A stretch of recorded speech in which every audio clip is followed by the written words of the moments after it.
Gregg Barsby and we're watching Discmasters. You guys are watching Discmasters.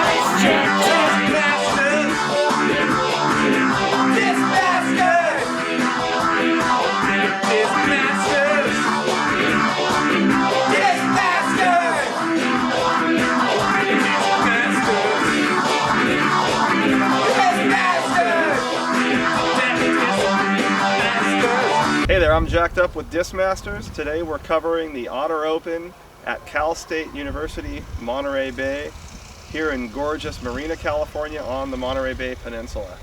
We're going to be showing you some action from the tournament. Yesterday it rained quite a bit. Today we got some nice weather, a little bit nippy, a little bit windy.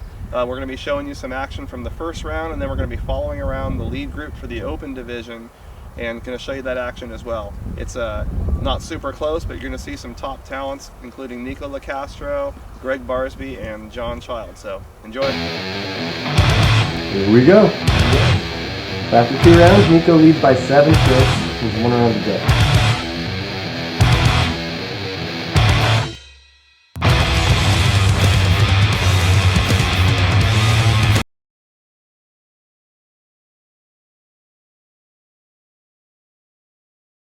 Hole 3, and we're right into it. Here's Gregg Barsby, sidearm. And the basket's right back in there. You can see here, makes a nice uphill putt.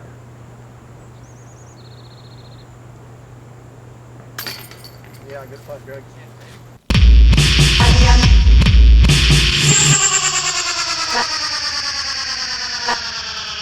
Hole 4, Barsby had the only birdie there. This one's kind of short. Here's Cupcake out of the Sacramento area. And this is a pretty short one. I mean, there's a lot of amateur players that birdie this too. The biggest obstacle is the OB on the right side there. That's right. It's only, what, maybe 10-15 feet from the basket. Yep. The whole lake area. It's all dried out there. You pretty much have to throw your shot over the OB and let it hyzer back. Right. Or if you throw a sidearm, you have danger of bouncing out of bounds. Correct. That one's hard. Yep. Barsby threw that one well. Gives a little fist pump. And tap it. Here's hole 5. I think one of the signature holes of Otter Open, or the course in general. Definitely. This hole's changed a lot over the years, but the pin's always been in this same beautiful spot perched up on the hill up there. Right, I mean, even if you have a really good drive, you're looking at kind of a tricky upshot, right, to try to get that birdie. Yeah, it's a really elevated green. It's really protected by these oak trees, so. Cupcake, full straddle. Yeah. I remember seeing this and going, wow, they got do gymnastics. So agile. Yes, indeed. A grasshopper. DZ on this one? Nikko throwing over the lake, pretty fearless here. An imaginary lake. Well, yeah, why does he even need to think about it when he goes that far over? I think Barsby actually he made it by about a foot, and he just turned one over too hard. You can see Nikko, third shot right there, his signature straddle putt.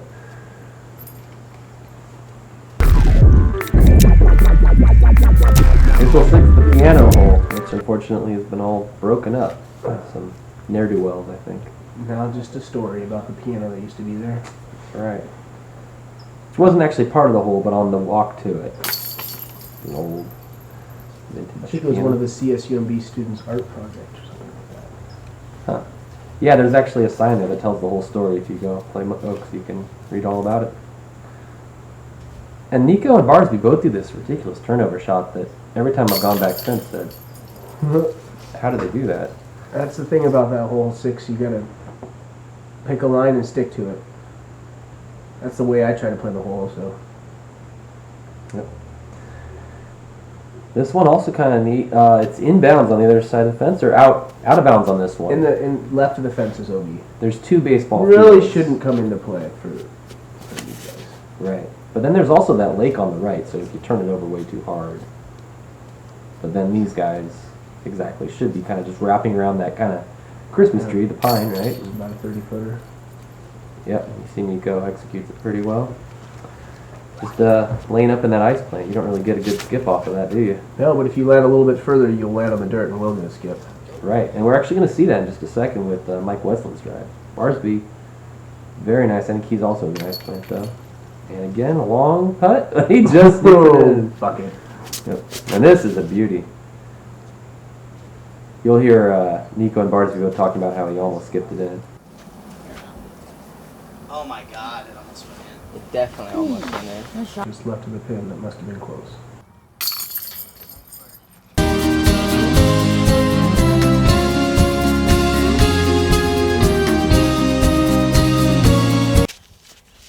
There's Nikko on this hole, which is actually straight inside those trees, unlike where it's at now, on the right. He just throws right over the trees. Apparently also pretty fearless about the chance they could get stuck.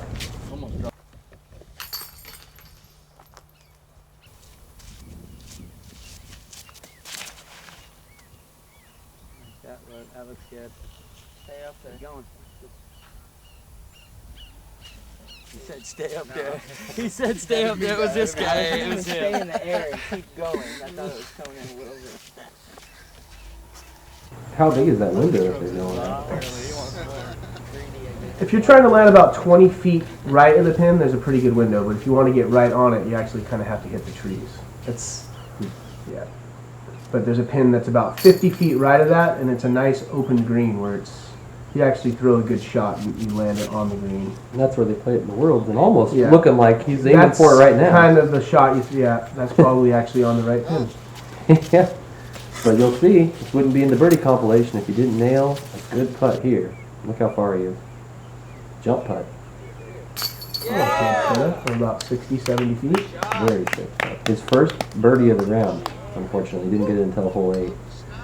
But, well, he hit the highlight reel. He hit it pretty hard with that one. Taking his time to retrieve his disc. Oh yeah, he's not going to do He earned a that full one. sprint. There you see after 9 holes, Nikko's now up by 8. I think it was 7 to start. And Westlund's only 2 back on Barsby. Cota only 3. Nikko with an 8-stroke lead. Still knows he has to go through the final 9, so he's not exactly letting up yet. Ugliest putt I've ever made.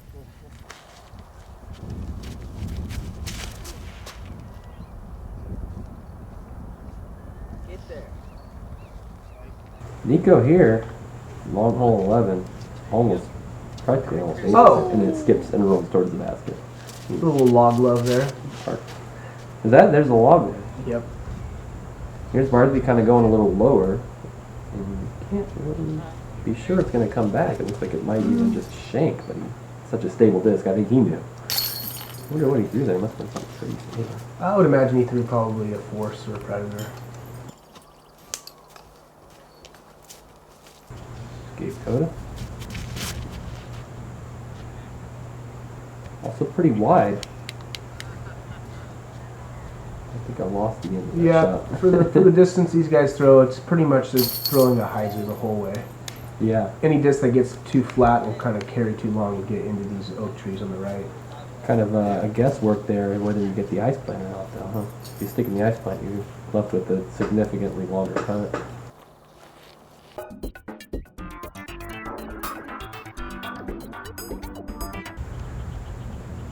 Well, here's Nikko. Nikko, the shot around the eucalyptus, eternity good. You really have to cut it close to get it close to the basket. You gotta cut it tight within the eucalyptus. I'd say it's probably 30, 40 feet past the tree line. And Cota also taking that same big backhand route.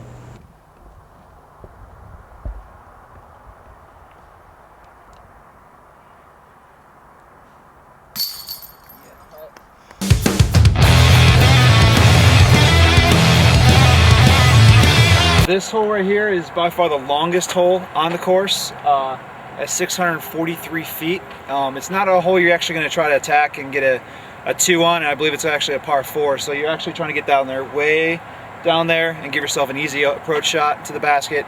Of course, the farther you get down there, the shorter that second shot is. I'm just going to try to bomb it over the trees, get a nice turnover, get out there in the open, and then approach from there.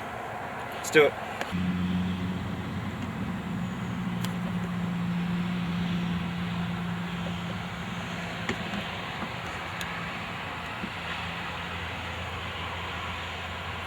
Hole 15 is the shot, my tee shot over the top.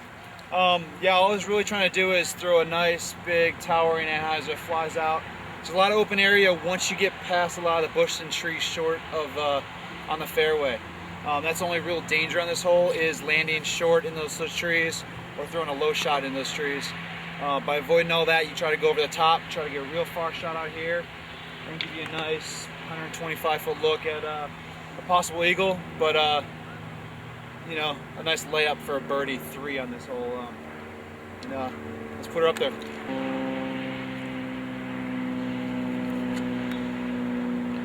Stay up. See, I threw my up shot, threw an AVR up here, slid a little long, 20-footer coming back for a birdie.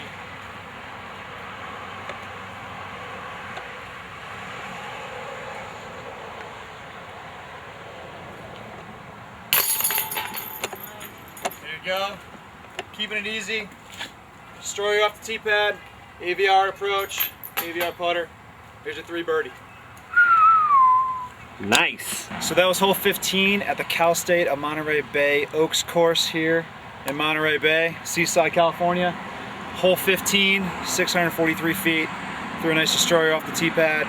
Nice easy approach to the pin, and 20-footer coming back for the birdie. Fun hole. Like I said, it's the biggest hole, longest hole on this course. It's fun to play and it's fun to throw. Good luck out there.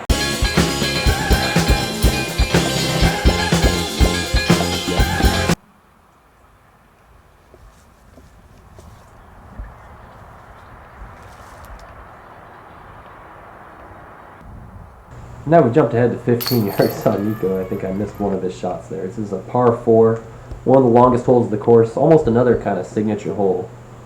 A real long 4 for most. But you see a couple of these guys, Barsby's probably not looking at more than 150 feet maybe on that. You can see Matty O's mark there in the fairway, that stacked concrete. That's where he drove it. I think maybe the year prior or 2 years prior.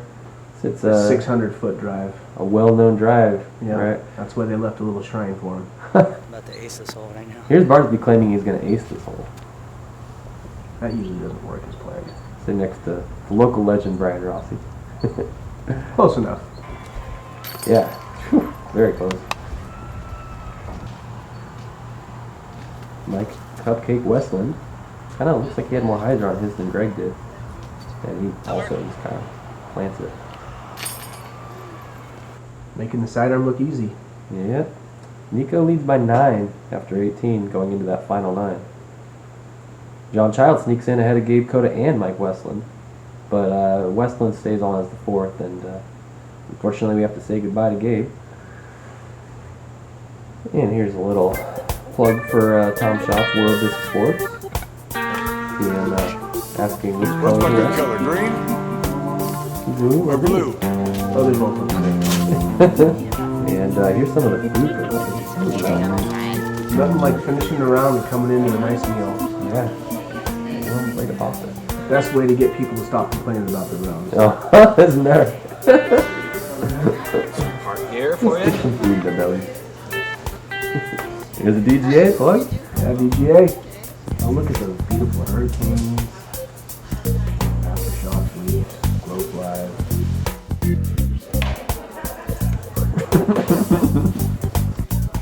Here's the trophy. There's your Otter. CSUMB Otters. It's a green powder coating over the regular galvanized basket. Really adds a nice element. Good visibility. Very nice, and it's offered up in the raffle. Did you see your name there? Anybody see their name? There's Merle. You explain the first hole to us, or explain the final 9 for us. Final 9 is something they do in tournaments to build galleries. Play fewer rounds for everybody, build a nice gallery, have more fun, showcase the top players in the division.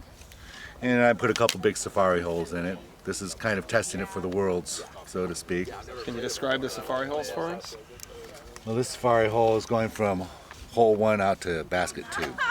And we're playing from a different tee pad for hole 1 too, right? Yes, we're playing with a different tee pad for hole 1, but when I put the world's course in, it'll be right here. Excellent. Then the other safari hole will be a hole that ties in the Oaks course with the Cypress course. And it's over there on the other side off, Oh, way cool. it's going to go across to the church on the front side of the Veterans Stadium. So you guys had a bit of rain yesterday, huh? 5 holes left, and I couldn't wait to get off the course. I'm lucky I didn't blow up then. You're thinking from your player's perspective as opposed to TD's perspective, right? Yeah, it's just I get tired of playing in the rain. I've been playing in the rain my whole life. I just get burned. But I've survived. Yep. All right, we got 2 holes in the books here. Gregg, you and Nikko pretty much held pat, right? Yeah, I guess we helped Pat. But- Actually, he fell down to my level. He fell down to your level. Yeah. So I we got missed. the real battle here is for 3rd place, right? Yeah, And third I place. think Cupcake lost a stroke to Sugar Bear. That's right. So we talking about Yeah. disc golfers or pimps here? Yeah, pimps. You We're know, pimping the disc. been pimping with these guys for a long time. Cupcake, Sugar Bear, couple of my best pimping buddies. Absolutely. And here's Nikko. This hole, I remember he threw it right over the lake last time. Hole 3 is just the traditional hole 5. It's that par 4 over the lake and up the hill. And it's just another killer drive. It's the base of that hill already. The base of the hill. And still, when you throw it to the base of the hill, it's still a very technical upshot. It is, isn't it? You throw a little too low, you'll hit the cliff and won't be up. A little too high, you'll hit the... You can see he The probably canopy. even was looking to get a little bit closer than that. Yeah. Still sinks his putt.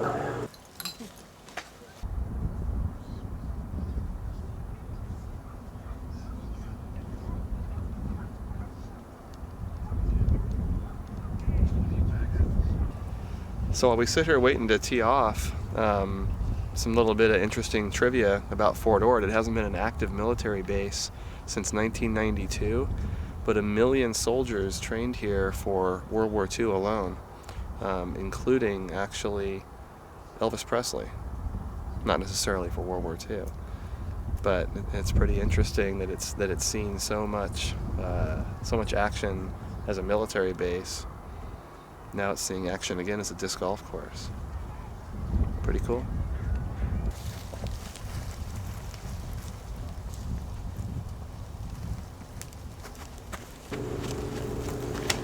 Here's Nikko flying over the fence. The fence, oh, now they're playing a safari hole here. This is from hole 7 to hole 11. So hole 11 isn't actually there anymore in the world's layout as it is. What we're doing in the commentary right now, we're set up in the world's layout. But they're flying from here to, there's a plateau, a bluff, and then a good another 300 feet. You saw in the first round, several of the guys birdied that hole. This is the one that goes all the way down to the ropes course down there, right? Yeah, that's right. Yeah, I would say this is So they're this is basically close to a 900, 1,000 foot hole. Jeez. It's And only a par 4. in 2 good shots, you're still going to have an upshot on this pin. And then I think that's why you don't see any birdies on this hole. But I think I might include it just for posterity, being kind of a neat hole that might never be there again. Who knows? Maybe they'll do it. This has been 2 years in a row I've used it for a safari for the final 9. Is that right? Okay. Yeah. I remember playing in it last year, and it was a probably 35 mile per hour crosswind and raining. Oh man. Yeah, we won't say where my drive went. It's fine with me. But yeah, you can see they're just trying to pretty much get as close as they can to the original pin, and then trying to shoot it over the bluff from there. And it's a really hard shot to try to get there anywhere close in too. Yeah. They're looking to kind of lay up, say, anywhere on that field, and just the closer to the pin, the better. And if they can see the pin on their 3rd shot, that's pretty much what they're looking for. Right. Yeah. Well, this would be a par 5. Yeah, 4 is like a birdie on this one. Right. They're just trying not to bogey this hole. And if you make 2 really good shots, your 3rd shot isn't going to be 400 foot. But if you make some mistakes, you could find yourself in a lot of trouble trying to save par. And I've never played this hole the way it's set up, but I think I'd be trying to save double bogey. That was about like what I got, I think.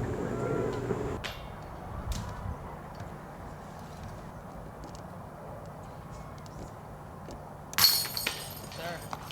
Bye, Nikko. Oh boy. He wrapped it in there for the 4 on the par 5.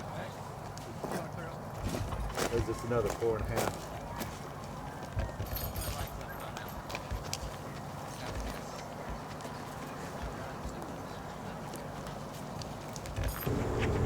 I don't think we can do anything to phase Nikko at this point. He's pretty much on cruise control. Yeah. And this one is kind of one of the regular holes there. I don't remember exactly which number. Somewhere around 10 or 11. They're trying to shoot right in front of that pine There's tree. a different tee position now. Same pin.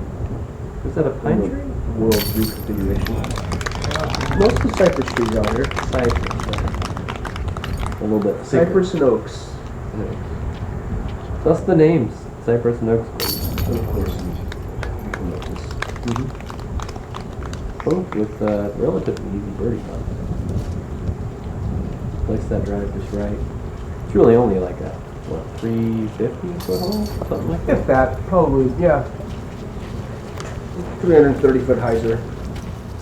So just to give the viewers a little bit of an understanding of the kind of wind we're dealing with here, it's hard to tell. The trees that exist out here exist because they're very hardy. But if you take a look here, that's not even blowing very hard either. That's not a real good example. Barsby's putt, for instance, he hit that in the wind twice that hard. Nikko going 360 drive here on the final You nine. don't see that often. He's still loose and confident and pretty much nothing to lose at this point. Yeah, as you can see, he really kind of thundered it. Jimmy shanked it. He'll probably think twice about throwing 360 in the world today. Yeah. I think he was feeling like he was losing by a lot. He just wanted to do something fun for the fans. That's how I recall remembering it. I don't think he was concerned about losing a stroke.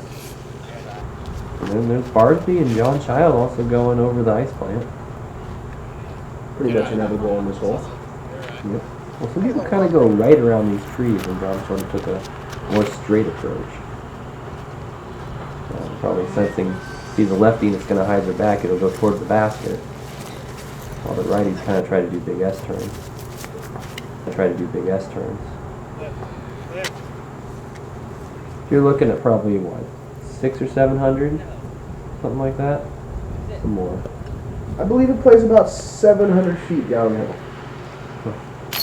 Look at that. Downhill, but usually into the wind. Wow. That was like a great 3 by Mike. Yeah. Nonchalant, I don't care. Yeah. He was still recovering from that hole before.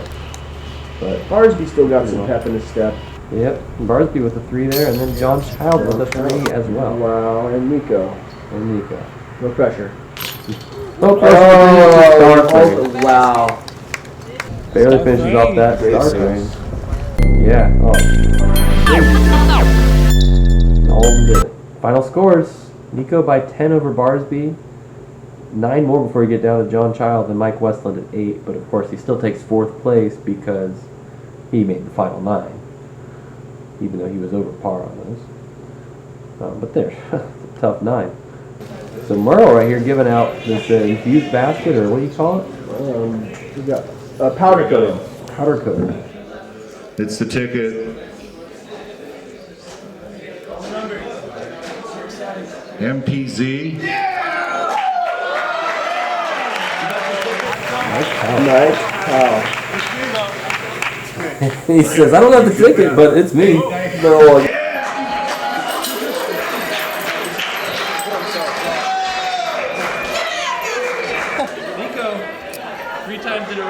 It's pretty awesome, man. It's just a great experience to be playing disc golf, and I'm surrounded by all these great people, and you know, I'm proud to win this tournament coming from St. Louis, Missouri, and I got my uncle from Gateway Disc Sports supporting me, and I got Dynamic Disc. I don't know if you can see my sponsors here on the back. pretty stoked about winning the tournament. It's my second win of 2011. I got a cool trophy here. You can't really, it's got a wooden piece that goes with it, but I'm pretty excited. I'm gonna try to keep the train rolling in 2011. I got this Steady Ed Frisbee here. It's got his ashes in it. I'm also pretty excited about that.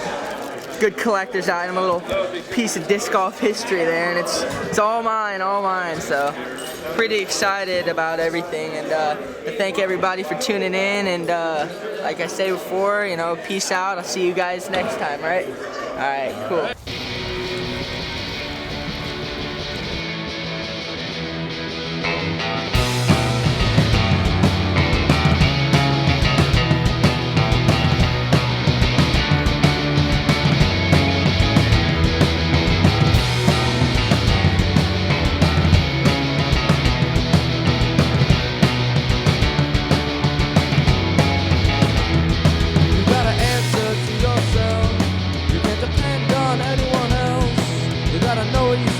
What's in your hand? Yeah, you gotta answer to yourself.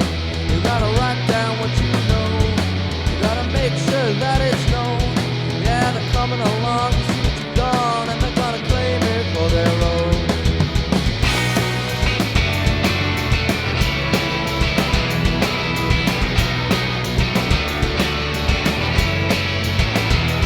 You gotta answer to yourself. There's a week outside yourself. Take an hour a day, and you don't respond to anyone else. You got a talent, don't you know? You're more talented than you know. Yeah, you give it a shot and give it the time. You'd be surprised how far it goes.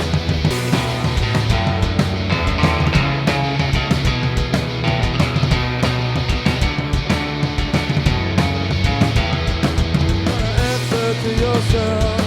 And respond to anyone else. Stuck in a rut or stuck in the sand, yeah, you find exactly what you need. You got a talent, don't you know? You're more talented than you know.